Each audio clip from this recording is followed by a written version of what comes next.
पहली बहस में आपका स्वागत है।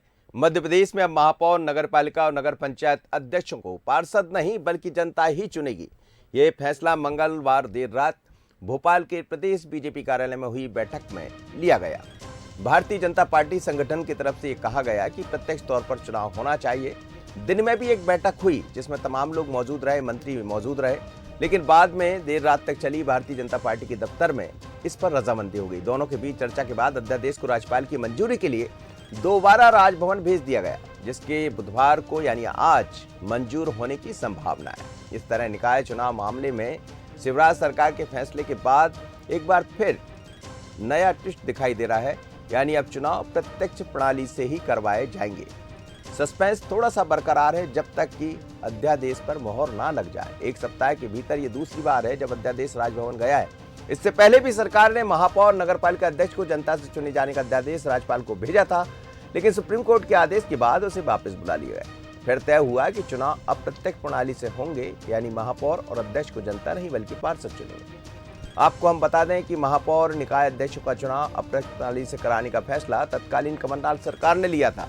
तब इसे लोकतंत्र की हत्या बताते हुए भारतीय जनता पार्टी ने विरोध किया था। जब शिवराज चौथी बार सत्ता में आए तो उन्होंने साफ कर दिया था कि अध्यादेश को हम पलट देंगे, और पलट भी दिया।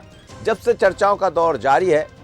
बीडी शर्मा प्रदेश अध्यक्ष, मुरलीधर राव प्रदेश के प्रभारी, भारतीय जनता पार्टी के संगठन के महामंत्री हितानंद जी, सभी लोग बैठे।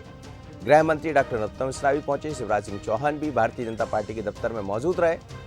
कल जब कैबिनेट बैठक हुई उसके बाद एक अनौपचारिक बैठक भी रखी गई मंत्रियों की, तो उसमें कुछ विधायक, कुछ मंत्री ये चाहते थे कि अप्रत्यक्ष तौर पर चुनाव हो, जबकि कुछ चाहते थे प्रत्यक्ष तौर पर। अब जाहिर सी बात है, जब प्रत्यक्ष चुनाव होंगे तो कई नेता अपना अपना भविष्य भी तलाशते हैं। कुछ नए नेता है जिन्हें मौका मिलेगा तो जाहिर है कि वो अपने भविष्य में नेता बनते हुए नजर आएंगे, लेकिन यदि वो नेता बनते हैं तो फिर उन नेताओं का क्या होगा जो नेतागिरी कर रहे हैं। तो कुछ लोग विरोध भी करते दिखे, लेकिन फिर संगठन के साथ चर्चा हुई और बात को आगे बढ़ा दिया। तो लगातार इस मुद्दे पर, चूंकि आज पंचायत चुनाव से जुड़ी दो बड़ी खबरें आपको देखने को मिली। एक खबर यही कि प्रत्यक्ष होंगे चुनाव अथवा अप्रत्यक्ष। लगभग ये तय है कि प्रत्यक्ष तौर पर ही चुनाव होंगे, लेकिन दूसरी तरफ आरक्षण भी होने जा रहा है, जिसकी प्रक्रिया थोड़ी देर बाद शुरू होने जा रही है। और इस प्रक्रिया में आज तय हो जाएगा कि कहां किसको कितना आरक्षण मिला, कितने ओबीसी के लोग होंगे, एससी एसटी का कितना आरक्षण होगा, और जिलों की आज तमाम तरह की सूचियां सामने आ जाएगी। जिला पंचायत अध्यक्षों को लेकर आज बात होना है और लगातार। चलिए, मेरे साथ दो मेहमान जुड़ रहे हैं, दोनों से आपको मुखातिब करा देता हूं। पंकज चतुर्वेदी जी है, भारतीय जनता पार्टी के प्रवक्ता। पंकज जी, आपका बहुत स्वागत है। अवनीश बुंदेला जी है, कांग्रेस के प्रवक्ता। अवनीश जी, आपका भी स्वागत है। पंकज जी, बार बार अप्रत्यक्ष प्रत्यक्ष पर चर्चा चल रही है। कमलनाथ सरकार अप्रत्यक्ष तौर पर चुनाव कराने का अध्यादेश लेकर आई, फिर आपने अध्यादेश पहुंचाया। अब चर्चा ये है, हम भी भारतीय जनता पार्टी के दफ्तर में मौजूद थे, कहा यह गया कि हालांकि इसमें आधिकारिक तौर पर कोई बयान नहीं है, पर यह कहा जा रहा है कि अब सरकार भी चाहती, संगठन भी चाहता है कि प्रत्यक्ष चुनाव हो, और देर रात अध्यादेश वापस पहुंचा दिया राज्यपाल जी को। तो माने कि आज इस पर मोहर लगेगी। देखिए मनोज जी, वो तो सरकारी प्रक्रिया है कि अध्यादेश गया और राज्यपाल महोदय उस पर क्या कार्रवाई करते हैं, ये तो हमारे प्रशासनिक प्रमुख हैं, महामहिम राज्यपाल, तो ये वो निर्णय करेंगे और सरकार की प्रक्रिया निरंतर चलती है। यदि राजनीतिक व्यवस्था के नाते हम बातचीत करें तो मनोज जी, हमको थोड़ा पीछे जाना पड़ेगा जी। मध्य प्रदेश में एक अंतराल के बाद 1995 में दोबारा चुनाव हुए नगरीय निकायों के। पहले 80 के दशक में थे और उस समय जो चुनाव था वो अप्रत्यक्ष निर्वाचन प्रक्रिया का चुनाव था और उमाशंकर गुप्ता जी पार्षद और पार्षद के नाते महापौर बने, ये प्रक्रिया थी। और तब सरकार थी श्रीमान दिग्विजय सिंह जी की, कांग्रेस पार्टी की सरकार। 1999 में दिग्विजय सिंह जी ने उसी प्रक्रिया को परिवर्तित किया और प्रत्यक्ष चुनाव प्रणाली के माध्यम से महापौर का निर्वाचन प्रारंभ हुआ। यानी ये प्रक्रिया कांग्रेस पार्टी की, दिग्विजय सिंह जी की सरकार ने प्रारंभ करी और 1999 में कांग्रेस पार्टी की विभा जी, जो हमारी साथी भी रही कांग्रेस से, वो पहली महापौर चुनी गई। फिर उसी प्रत्यक्ष प्रणाली से सुनील सूद जी भी कांग्रेस पार्टी के महापौर चुने गए। उन्होंने भगवंता सबनानी, जो हमारे भाजपा के प्रत्याशी थे, उनको पराजित किया। फिर राजो मालवी जी उस समय विभा जी के सामने प्रत्याशी थी भारतीय जनता पार्टी की। फिर उसी प्रक्रिया से कृष्णा गौर जी भी महापौर बनी, आलोक शर्मा जी महापौर बने। तो जो प्रक्रिया कांग्रेस पार्टी की दिग्विजय सिंह जी की सरकार ने 1999 में प्रारंभ करी थी, डायरेक्ट इलेक्शन की, जी। महापौर, नगर पालिका, नगर पंचायत अध्यक्ष की, हम्म। हमने उसी प्रक्रिया को निरंतर रखा। तो जो प्रक्रिया कांग्रेस पार्टी ने प्रारंभ करी और देश भर में बहुत सारे राज्यों में मनोज जी जहां भी नगरीय निकाय के चुनाव होते हैं, लगभग यही प्रक्रिया है, चाहे वो भारतीय जनता पार्टी शासित राज्यों या कांग्रेस शासित राज्यों। जी। तो जो प्रक्रिया कांग्रेस पार्टी की सरकार ने दिग्विजय सिंह जी के समय से प्रारंभ करी, जहां महापौर को प्रत्यक्ष आधार पर, महापौर शब्द से मेरा आशय नगरीय निकाय को सभी अध्यक्षों से, चाहे वो नगर पंचायत के हो या नगर पालिका के हो या नगर निगम के हो, तो प्रत्यक्ष चुनते, तो उसमें आपत्ति क्या। और इसी प्रक्रिया को कमलनाथ जी की सरकार अध्यादेश लेकर आई थी। हमको ये सब भी अविवेक है, कांग्रेस पार्टी को भी, मनोज जी, के आरक्षण, परिसीमन और निर्वाचन की प्रक्रिया, ये पात्रता और सर, अधिकार आपत्ति आपके भीतर से ही आई थी और आपत्ति ये भी आई थी कि आप प्रत्यक्ष चुनाव कराना चाह रहे थे। आपने एक अध्यादेश पहुंचाया, उसको वापस बुला लिया, वापस क्यों बुलाना पड़ा और अब फिर क्यों पहुंचाया? देखिए मनोज जी, मैं जहां तक मेरी जानकारी है कि भारतीय जनता पार्टी में विमर्श जरूर होता है किसी भी बिंदु पर, कि इस बिंदु पर किसी विषय पर क्या क्या बिंदु हो सकते हैं, तो विमर्श और आपत्ति में अभेद होता है जी। और कोई आपत्ति नहीं आती है। और जहां तक अध्यादेश बुलाने का विषय है, तो संभवतः कोई ना कोई तकनीकी पक्ष उसके रहे, इसलिए मैंने कहा कि मैं अध्यादेश भेजने की प्रक्रिया और अध्यादेश की वापसी की प्रक्रिया और पुनः भेजने की प्रक्रिया का भाग नहीं हूं, क्योंकि वो सरकार की प्रक्रिया है, तो सरकार श्रेय समझती है। तो इसलिए यदि किसी विषय पर यदि मतांतर है, किसी बिंदु विशेष पर चर्चा है, तो उसको हम भेद नहीं कह सकते कि डिफरेंस है सारी चीजें। अच्छा, और एक बात तो बहुत क्लियर है कि अब बीजेपी ये चाहती तो है कि प्रत्यक्ष तौर पर चुनाव हो, ये तो आप कह सकते हैं। मनोज जी, हम तो प्रथम दिन के इसके पक्षधर हैं जी। जब कांग्रेस पार्टी ये नियम लाई तब भी विरोध नहीं किया 99 से, न 2003 में उसके बाद कोई विरोध किया। तो हम तो जो परंपरा, प्रक्रिया अच्छी प्रक्रिया थी, इसलिए इसका समर्थन किया ना जी। भाई मैं मनोज जी यही कहना चाहता हूँ कि यदि कोई प्रक्रिया, परंपरा भले ही कांग्रेस ने शुरू करी हो या बीजेपी ने शुरू करी हो, पर यदि वो लोकतंत्र के लिए स्वस्थ है, उसके सार्थक सकारात्मक परिणाम सामने आते हैं, वो प्रभावशील है और देश में कई जगह उसका अनुसरण और अनुकरण होता है, तो उसका समर्थन होना चाहिए ना। ठीक है अवनीश बुंदेला जी, ये दिग्विजय सिंह जी का विरोध कर रहे हैं ये लोग क्या? अवनीश जी, अब प्रत्यक्ष चुनाव कराने की बात आपने कही थी, आप ये अध्यादेश लेकर आए, बाद में उसको पलट दिया सरकार ने, अब फिर चर्चा है प्रत्यक्ष होंगे। कांग्रेस क्या चाहती, प्रत्यक्ष या अप्रत्यक्ष? देखिए, सबसे पहले तो मैं पंकज जी का धन्यवाद दूंगा कि उन्होंने कांग्रेस के विकास कार्य गिनाए। ठीक है, हमने प्रत्यक्ष प्रक्रिया शुरू की थी मनोज जी। ऐसी तो कई प्रक्रिया होती जो सरकार निर्णय लेती, समय के साथ कालांतर में उनको परिवर्तित कर देती है। क्या मोदी सरकार ने जीएसटी नहीं लाया? क्या जीएसटी में आपने 3300 तरह के नए परिवर्तन नहीं किए? क्या आपने ₹2.97 जो एक्साइज ड्यूटी थी डीजल पर, ₹3.15 पेट्रोल पर, क्या आपने उसको बढ़ाकर ₹332 नहीं किया? तो ये तो निरंतर चलता है। ठीक है, विकास कार्यों के लिए तो सरकारें करते हैं। उस समय हमको लगा ये प्रक्रिया अच्छी है, लेकिन जब हमने देखा 15 साल में, हमने भोपाल नगर निगम में देखा, हमने कई नगर निगमों में देखा मनोज जी, कि इसके माध्यम से क्या हो रहा है, जो समाज का अंतिम व्यक्ति है, कमजोर वर्ग है, उस तक विकास की गंगा नहीं पहुंच पा रही है। मतलब आपको ऊपर ऊपर तो लग रहा है बहुत अच्छी बात है। अच्छा, दूसरी बात मनोज जी, इसलिए माननीय कमलनाथ जी की सरकार ने इस अध्यादेश को परिवर्तित करने का प्रयास किया था। अच्छा मनोज जी, एक बात समझिए, हमारी जब सरकार अपदस्थ हुई, हमारी जब सरकार गई, उसके बाद खुद इन्हीं की सरकार ने निर्णय ले लिया था कि हम अब अप्रत्यक्ष प्रणाली से चुनाव करा रहे हैं, हम वही नियम फॉलो कर रहे हैं जो कमलनाथ जी की सरकार ने अध्यादेश लाके गए। और इन्होंने एक चुनाव पर नगर पंचायत का, आपका नरवर का संपन्न भी कराया। मतलब आप एक तरफ आप अपनी प्रक्रिया की पहले निंदा करते हैं, फिर उसका पक्ष लेते हैं, और अब आज आप फिर से करें नहीं वो प्रत्यक्ष प्रक्रिया ज्यादा अच्छी है। तो सबसे पहले तो मनोज जी, इसमें सरकार के अंदर ही, पार्टी के अंदर ही जबरदस्त गतिरोध है। एक्चुअल में आपको बताऊं, शिवराज सरकार नहीं चाहती है कि प्रत्यक्ष प्रणाली से चुनाव हो, क्योंकि उनको मालूम है कि जमीनी स्तर पर इनका विरोध बहुत ज्यादा है। लेकिन फिर भी आप देखें कि दिल्ली में जब पेशी आप चाहते कि प्रत्यक्ष हो जाए? हम तो देखिए पहले भी कहा, हम चाहते हैं कि आज की तारीख में कहीं ना कहीं ये देखने में आया है कि जिस तरह से निरंतर भ्रष्टाचार बढ़ता जा रहा है, और जिस तरह से नगर पालिका अध्यक्ष, नगर पंचायत अध्यक्ष और महापौरों पे आपने देखा हुआ अविश्वास प्रस्ताव लगते हैं, लेकिन वो आपके शासन के दबाव में, सत्ता के दबाव में वो अविश्वास प्रस्ताव नगण्य हो जाते हैं। तो उससे देखा जाता है जो उसी परिषद में, लेकिन सर भ्रष्टाचार तो शुरू दिन से हो जाता, अप्रत्यक्ष तौर पर तो फिर खरीद फरोख्त और ये सारी गुंजाइश से नजर आती है।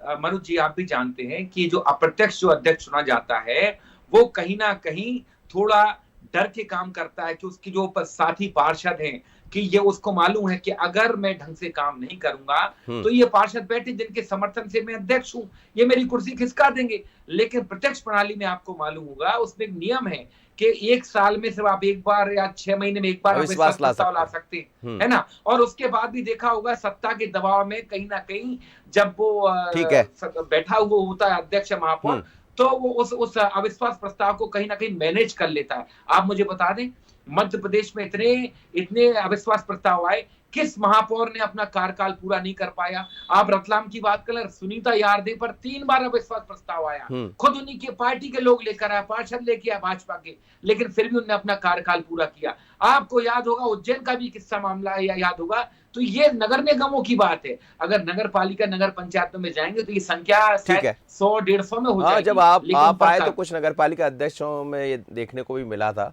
और फिर वो जो आप चाह रहे हैं वो हुआ भी था। अब सत्ता बदलती है तो चीजें होती रहती, सब पर आरोप प्रत्यारोप लगते रहते हैं। मैं ऐसा नहीं कह रहा हूँ, पर चीजें पंकज जी वो भी चाह रहे हैं कि ऐसा हो, लेकिन उनको लगता है कि गुंजाइश कुछ और दूसरी तरफ बढ़ जाती। आप लोग के महापौर रहे, अविश्वास प्रस्ताव कई बार लाए गए, पर आप सरकार आपकी बनी रही, मतलब सरकार का मतलब महापौर बनी रहे, और इसी चीज को कांग्रेस रोकना चाहती। देखिए मनोज जी, दो बिंदु रखना चाहूंगा। पहला तो कांग्रेस ने कहा कि इस प्रक्रिया में भारतीय जनता पार्टी नहीं चाहती है, और भारतीय जनता पार्टी तुलनात्मक रूप से लोकतंत्र के चुनावी मैदान में कमजोर है, तो फिर कांग्रेस क्यों विरोध कर रही है। यदि प्रत्यक्ष प्रणाली में भारतीय जनता पार्टी कांग्रेस की परिभाषा के अनुरूप कमजोर होते तो कांग्रेस के लिए अच्छी बात है ना, फिर इनको विरोध क्यों करना चाहिए। जिस मामले हम कमजोर है उसमें तो इनको शक्तिशाली बनना चाहिए, समर्थन करना चाहिए। ये कौन सी बुद्धि विवेक है कांग्रेस का, कांग्रेस जाने। दूसरा, अविश्वास की जिस प्रक्रिया का आपने उल्लेख किया मनोज जी, वो लोकतांत्रिक प्रक्रिया है।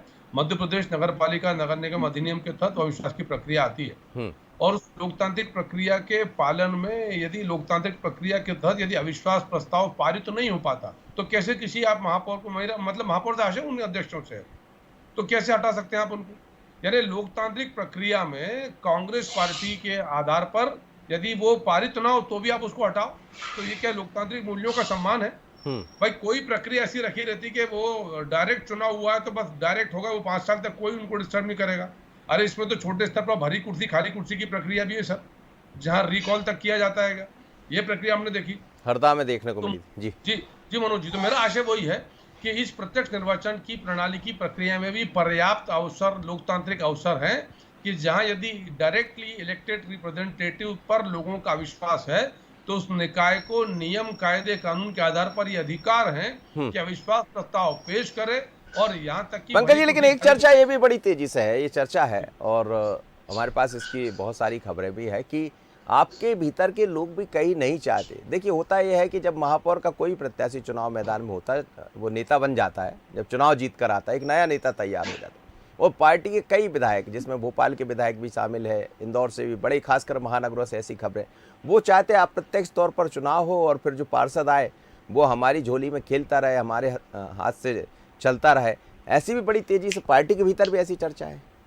देखिए मनोज जी, भारतीय जनता पार्टी की रिपोर्टिंग आप बहुत लंबे समय से कर रहे हैं, पत्रकारिता में आपका एक दीर्घ अनुभव है, और आपने देखा होगा कि यदि कोई नेताओं का निर्माण करती है, परिपक्व करती है, प्रशिक्षण देती है, अनुभव देती है, तो भारतीय जनता पार्टी है। और हमारे पास देश के प्रधानमंत्री जी से लेकर मध्य प्रदेश के मुख्यमंत्री, देश के राष्ट्रीय भाजपा अध्यक्ष से लेकर मध्य प्रदेश के भाजपा अध्यक्ष वी.डी. शर्मा जी तक के प्रमाण है, जो साधारण परिवारों से, साधारण कार्यकर्ता, साधारण पृष्ठभूमि, लेकिन भारतीय जनता पार्टी ने इन सबको एक प्रतिष्ठित राजनेता के तौर पर स्थापित किया लोकतांत्रिक प्रक्रिया के माध्यम से। स्थापित होने के बाद ही तो दिक्कत होती, कई जगह पर जब ज्यादा स्थापित हो जाते तो उनको लगता है कोई नया ना आ जाए, एक दूसरा स्थापित हो जाएगा, हमारी दुकान हिल जाएगी। सर उसी बात पर आ रहा हूँ जी। तो सर ऐसा भारतीय जनता पार्टी में नहीं है जैसा आप अनुमान लगा रहे हैं। भारतीय जनता पार्टी में हर कार्यकर्ता को उसकी योग्यता, क्षमता के आधार पर अवसर दिया जाता है कि वो लोकतांत्रिक प्रक्रियाओं में एक सशक्त जननेता की, लीडर की भूमिका निभाए। या डीलरशिप नहीं कांग्रेस के समान जी, कि यूथ कांग्रेस क्या छात्र संगठन का निश्चय का नया अध्यक्ष बना और 5-5 लाख में भैया पद बेचने लगे, मतलब अध्यक्ष बने बाद में। तो आप देखिए कि मैं प्रक्रिया की तरफ लेकर जाना चाह रहा हूँ कि जहां छात्र संगठन जैसी संस्था में वहां पदों की बिक्री प्रारंभ है, तो बड़े स्तर पर क्या होता है आप अनुमान लगा सकते हैं। और यही बेसिक डिफरेंस है लीडरशिप में और डीलरशिप में। चलिए तो डीलरशिप, अवनीश जी, डीलरशिप या लीडरशिप?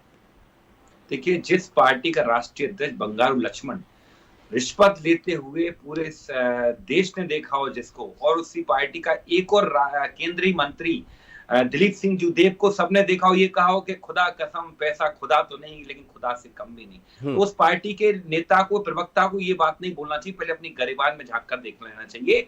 ऑडियो हो, वीडियो हो, जब तक उसकी सत्यता किसी लैब में प्रमाणित ना हो, फॉरेंसिक लैब में, तब तक आप आरोप नहीं लगा सकते, पहली बात। और मनोज जी, ये जो अभी कह रहे थे प्रत्यक्ष अप्रत्यक्ष प्रणाली, पहली बात तो मैं स्पष्ट कर दूं, विषय जो आज का है कि हम चुनाव चाहते हैं कि कम से कम जनता को नेतृत्व मिले, चुनाव होना चाहिए। और ये चुनाव लेट करने का जो पाप है वो शिवराज सरकार ने किया है, ना तो परिसीमन किया, ना ढंग से आरक्षण दिया, ना ही रोटेशन प्रणाली लागू की। पहली चीज। मनोज जी, आप कहाँ के? होशंगाबाद के।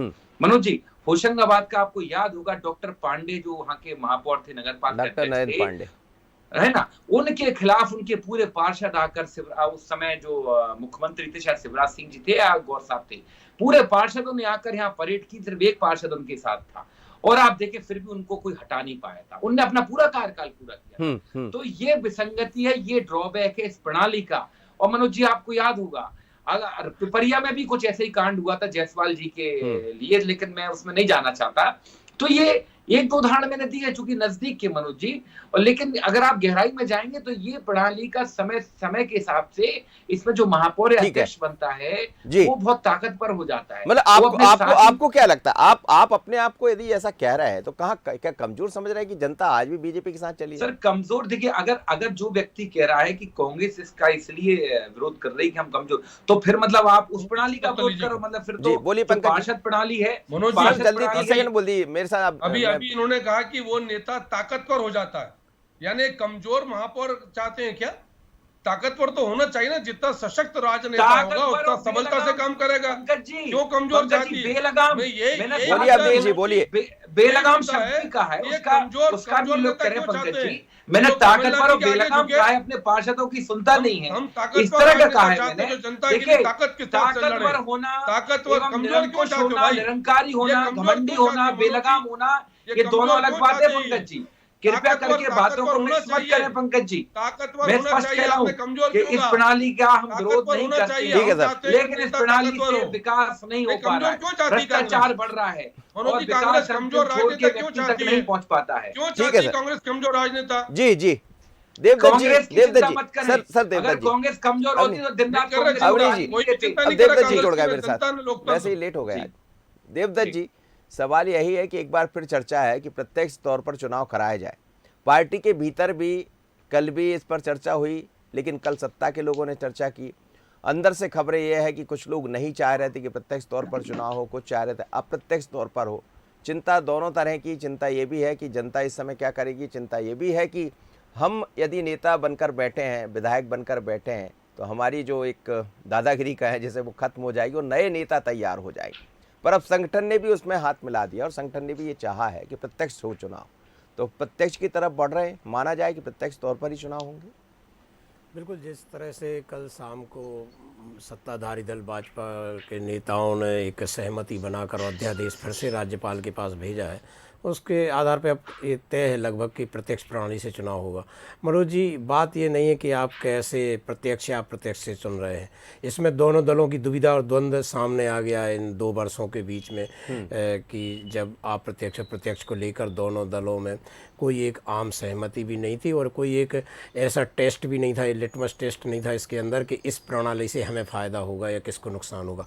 लेकिन जब जो निर्णय लेता है तो उसके पीछे अपने तर्क और तथ्य रखता है कि हमने ये फैसला इसलिए लिया है। लेकिन असल बात यही है कि आप कैसा टिकट किसको देते हैं, किसको चुनते हैं। व्यक्ति कई बार जिस सीट पर बैठता है उसके आचरण से भी तय होता है कि वो कैसा व्यवहार करेगा। यदि आप बिकने वाले को बिठा देंगे तो वो कैसे, चाहे प्रत्यक्ष से चुनो, अप्रत्यक्ष से वो बिक जाएगा या दल बदल लेगा। और यदि आप अच्छे निष्ठावान, चरित्रवान और जो बिल्कुल एक तरह से सिद्धांतों के प्रति समर्पित हो, उसको आप प्रत्यक्ष से अप्रत्यक्ष से कैसे भी चुने, वो अपने सिद्धांतों पर अड़ग रहेगा। तो ये पार्टियों को तय करना है कि रास्ता चाहे आप दाएं से जाएं, बाएं से जाएं, मंजिल सबका एक है कि एक जनप्रतिनिधि। अब तो सर चीज़ें भी बदल रही है। एक राज्य में आप देख ही रहे हैं कि उन्होंने वह 2% कमीशन ले लिया तो उसको हटा दिया, बल्कि जेल पहुंचा दिया। तो अब जनता यही सब चाहेगी, कोई भी पार्टी हो, चाहे वो बीजेपी हो या कांग्रेस हो, कि ऐसा व्यक्ति चुनकर आए जो जनता की बात को चुने और कमीशन ले तो जेल चले जाए।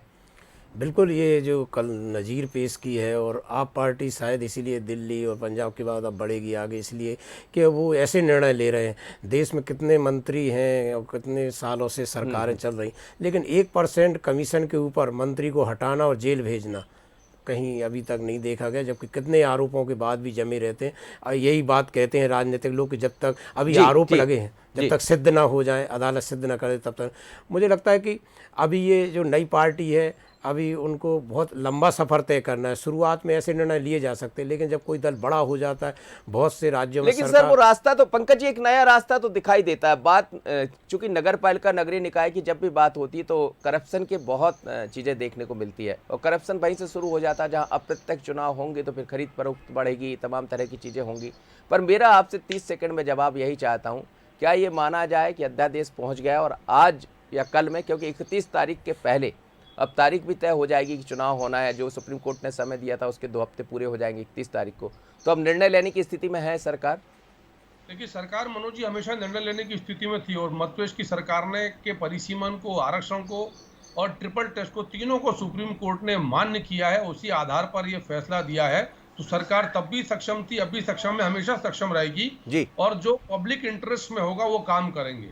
और हम उसी प्रोसेस को अडॉप्ट कर रहे हैं जो कांग्रेस पार्टी में दिग्विजय सिंह जी सरकार ने 1999 में प्रारंभ किया था, और तब कांग्रेस को आपत्ति नहीं थी। बाद के चुनाव में भी कांग्रेस को आपत्ति थी। आज कांग्रेस को किस बात का डर है? चलिए अवनीश जी जवाब दे दीजिए जल्दी से। प्रक्रिया तो वही है। समय नहीं, 30 सेकंड। देखिए मनोज जी, भाजपा में जबरदस्त गतिरोध है। आपने हाल ही में देखा कि शिकारी सिसोदिया और केपी यादव के बीच फिर से एक एपिसोड आया, फिर से में गतिरोध। उमा भारती कह ही रही है कि जनता के बीच नहीं जा पाएंगे, मुंह नहीं दिखा पाएंगे बिना शराब। तो यही हाल चुनाव का भी है। चुनाव में शिवराज जी नहीं चाहते थे कि प्रत्यक्ष प्रणाली से चुनाव हो, लेकिन इनके केंद्रीय संगठन ने कहा नहीं, चुनाव प्रत्यक्ष प्रणाली से ही होंगे।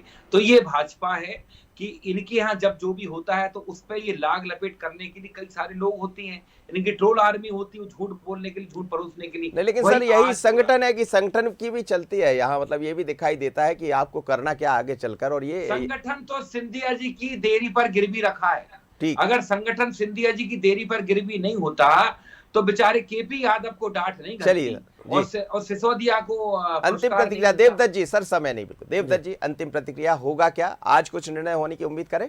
बिल्कुल पूरी उम्मीद है मनोज जी कि आज शाम तक शायद इस पर निर्णय हो जाए। और आज ही जिला पंचायत अध्यक्षों का भी आरक्षण है, तो प्रक्रिया आगे बढ़ चुकी है। अब उस पर जितने जल्दी फैसला होगा उतनी जल्दी चुनावी गतिविधियां आगे बढ़ेंगी। और यदि इस पर फंसे रहे कि प्रत्यक्ष या अप्रत्यक्ष, तो बहुत सारे चुनाव हैं। जनपद अध्यक्ष का जनपद सदस्यों से होता है, जिला पंचायत अध्यक्ष का जिला पंचायत सदस्यों से होता है, विधायक मुख्यमंत्री को चुनते, सांसद प्रधानमंत्री को चुनते हैं।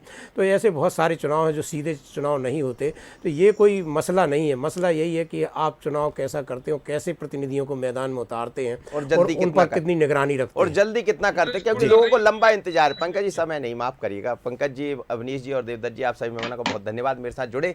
लेकिन मध्य प्रदेश में नगरीय निकाय के चुनाव प्रत्यक्ष होंगे अथवा अप्रत्यक्ष, सस्पेंस थोड़ा सा बना हुआ, क्योंकि अध्यादेश के बाद अब मोहर लगना है जैसा कहा जा रहा है राज्यपाल की। पर भारतीय जनता पार्टी के भीतर से भी अलग अलग स्वर उठते दिखाई दिए हैं।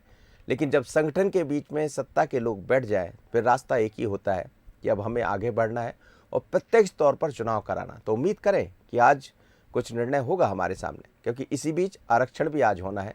तो आज दिन भर नगरीय निकाय पंचायत चुनाव को लेकर हलचलें तेज रहेंगी मध्य प्रदेश में। और आप बने रहिएगा मध्य प्रदेश के सबसे तेज चैनल बंसल न्यूज़ पर। आपको पल पल की खबरें मिलने वाली। मुझे दीजिए इजाज़त। पहली खबर पहली बहस में इतना ही। नमस्कार।